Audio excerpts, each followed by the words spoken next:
इस स्टोरी की डिमांड हमारे सब्सक्राइबर समीर खान, अरबाज खान, हिना राजा, सौरभ तनु और विशाल प्रीतम जी ने की थी।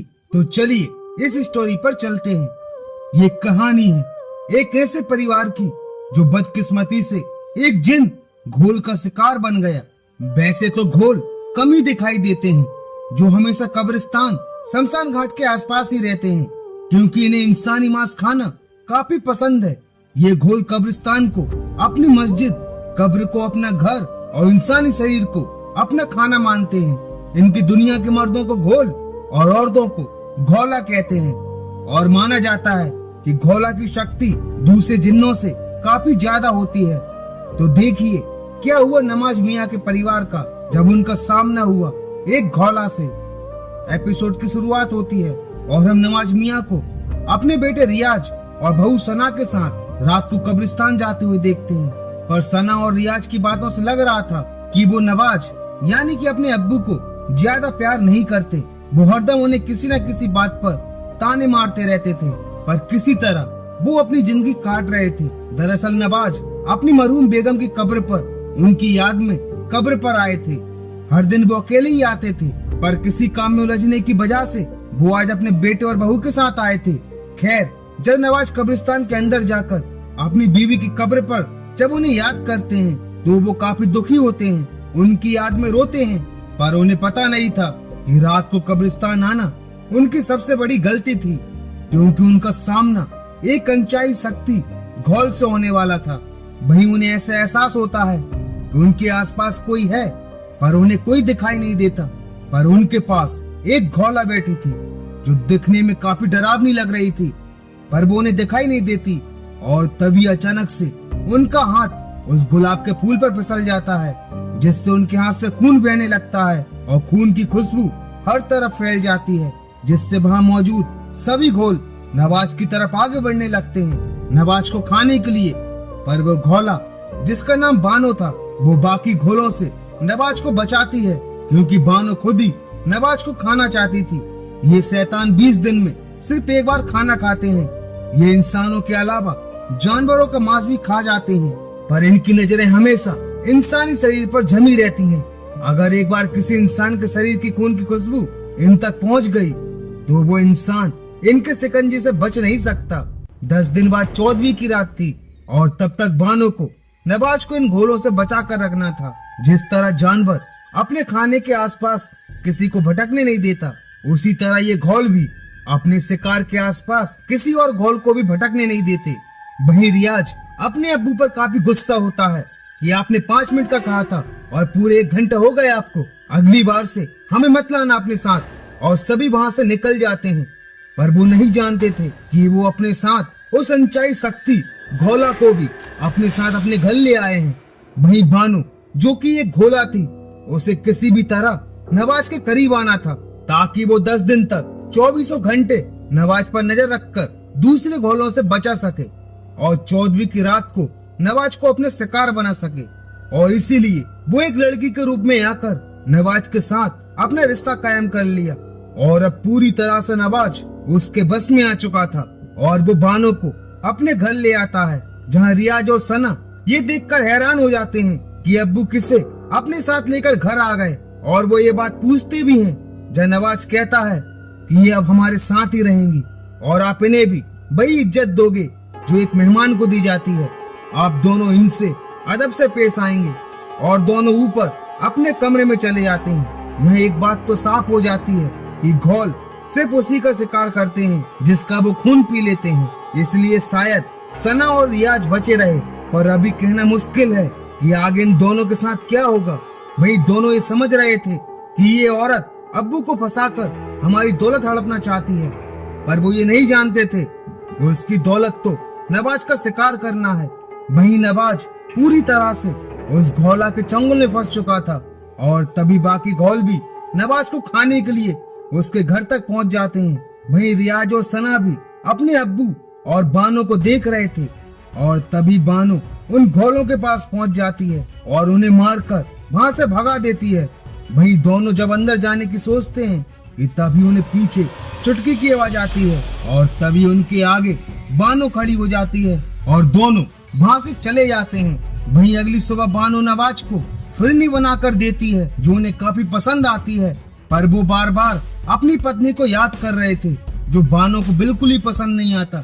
और वो कहती है कि अब आप पुरानी यादों को भूल जाइए और नई जिंदगी को याद रखिए। और तभी रियाज और सना भी उस कमरे में आते हैं और कहते हैं कि अब्बू, आपको डॉक्टर ने मीठा खाने के लिए मना किया है, डायबिटीज आपको है पर हार्ट अटैक आप हमें दे रहे हैं। पता नहीं क्या जादू कर दिया है इस औरत ने आप पर।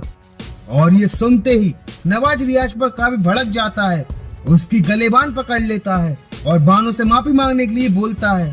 और अब्बू का ऐसा रूप देखकर रियाज बानो से माफी मांग लेता है। वहीं रियाज भी हर रोज सुबह ऑफिस के लिए निकल जाता था और सना भी ऑफिस जाती थी, पर 11 बजे, क्योंकि वो सभी के लिए रोज खाना बनाती थी और घर के बचे हुए काम को पूरा करती थी, जिसके बाद वो ऑफिस जाती थी। और जब वो किचन में खाना बनाने जाती है तो देखती है कि दूध तो खराब हो चुका है और घर में रखी सब्जियां भी, पर सब्जी तो उसने आज ही खरीदी थी, वो भी ताजा, फिर इतनी जल्दी खराब कैसे हो गई। और तभी उसके सामने बानो आ जाती है, जिसे देखकर सना डर जाती है जब बानो कहती है कि माफ कीजिएगा, हमारा हाथ क्या लगा, सारा सामान खराब हो गया। बड़े नेक दिल के हैं तुम्हारे अब्बू जान, खामखा उनके पीछे पड़े रहते हो तुम लोग, और अब मेरे भी। शायद तुम्हें पता नहीं कि तुम जैसों को खाकर भी हमारी भूख नहीं मिटेगी। जहां सना कहती है भूख नहीं मिटेगी मतलब, और तभी बानो अपने असली रूप में आ जाती है और कहती है कि नवाज मेरा खाना है और मेरे खाने से मुझे कोई अलग नहीं कर सकता। आज 14वीं की रात है और आज वो मेरा शिकार होगा। और ये सुनते ही सना की हालत खराब हो जाती है और वो सीधा रियाज के ऑफिस जाकर ये सारी घटना बताती है, पर रियाज उसकी बात नहीं मानता। पर सना का मन बैठा जा रहा था और वो रियाज के साथ घर के अंदर जाने से मना करती है और कहती है कि आप ही अंदर जाकर अब्बू को बाहर ले आओ। और अब रियाज को भी सना की बातों पर थोड़ा थोड़ा यकीन हो चुका था। और जब वो अब्बू के कमरे में जाकर नवाज को उठाता है तो वो अपने होश में नहीं थे, जहाँ रियाज कहता है कि अब्बू उठिए, बानो एक जिन है, वो आपको मारना चाहती है, चलिए यहाँ से। और वो जैसे ही उन्हें ले जाने लगता है कि तभी बानो पीछे से कहती है रुक जाओ, जहाँ रियाज उसके भयानक रूप को देखकर काफी डर जाता है। और तभी बानो उसके सामने आ जाती है और कहती है कि नवाज मेरा खाना है तो उसे कहीं नहीं ले जा सकता, चल जा यहाँ से। और वो रियाज को भी मारने लगती है और रियाज अपनी जान बचाकर वहां से भागता है और सीधा अपनी खाला के पास जाकर उन्हें सारी घटना बताता है। और खाला उनकी बातों को सुनकर समझ जाती है कि ये जिन कोई आम जिन नहीं बल्कि घोला है। और खाला उन दोनों को पीर बाबा के पास ले जाती है, जहाँ पीर बाबा उनको देखते ही समझ जाते हैं कि आखिर क्या माजरा है। और वो कहते हैं कि 12 बज चुके हैं, अब कुछ नहीं हो सकता, तेरा बाप बुढ़ापे में सटिया गया है। वो बानो कोई औरत नहीं, एक घोला है, जिनकी एक ऐसी बिरादरी जो इंसानों का मांस खाती है। और आज 14वीं की रात है, उसकी ताकत आज सबसे ज्यादा होगी। पर रियाज और सना अपने गुनाहों की माफी मांगते हैं कि हमने अब्बू को काफी परेशान किया, उन्हें भला बुरा कहा, पर हम अपने अब्बू को खोना नहीं चाहते। हम अपनी अम्मी को तो खो चुके हैं, आप हमारे अब्बू की जान बचा लीजिए बाबा। जहाँ पीर बाबा कहते हैं तो ठीक है, पर इसमें खतरा काफी है, अगर तुम उसे रोकना चाहते हो तो 2-3 बोतल खून और रस्सी का इंतजाम कर लो। पर ध्यान रहे वो घोला काफी चालाक है, वो हमें भटकाने की काफी कोशिश करेगी। ये लो, ये ताबीज पहन लो और इस पाक पानी को घर में छिड़क देना। जब मैं बानो को बुलाऊंगा तो तुम चुपके से घर के अंदर चले जाना और मैं इस खंजर से उसे जख्म दूंगा और इसी पाक पानी से उसे यहाँ से भगा दूंगा। पर ध्यान रहे, चाहे मुझे कुछ हो जाए, तुम घर से बाहर मत आना। वहीं बानो नवाज को खाने की तैयारी कर चुकी थी, उसके सफेद बालों को काला कर देती है और जख्मों को भी भर देती है और चांद निकलने का इंतजार करती है।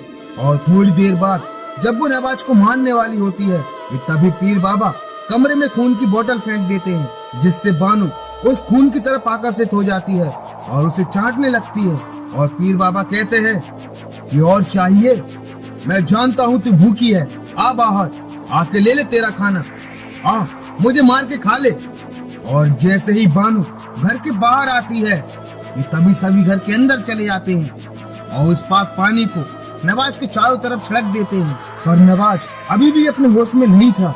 वहीं बानो जैसे ही पीर बाबा की तरफ आगे बढ़ती है तो पीर बाबा उसे खंजर से जख्म दे देते हैं और उस पर पाक पानी छिड़क देते हैं, जिससे उसका शरीर जलने लगता है। पर वो घोला काफी ताकतवर थी जो आसानी से उनके काबू में नहीं आती।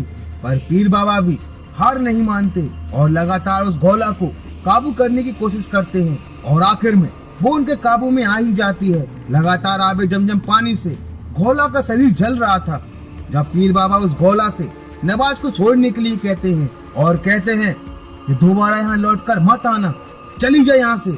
और वो घोला अपने गले का ताबीज निकालकर दूर फेंक देती है और हमेशा हमेशा के लिए वहाँ से चली जाती है। और अब नवाज भी अपने होश में आ चुका था और सभी लोग पूरी तरह से सुरक्षित थे। और इसी के साथ इस एपिसोड का दी एंड हो जाता है। तो दोस्तों, आपको घोला का खौफ ये एपिसोड कैसा लगा मुझे लाइक और कमेंट्स करके जरूर बताना। अगर आप फेयर फाइल्स की ऐसी और स्टोरीज को देखना चाहते हैं तो हमारे चैनल को सब्सक्राइब करना मत भूलना।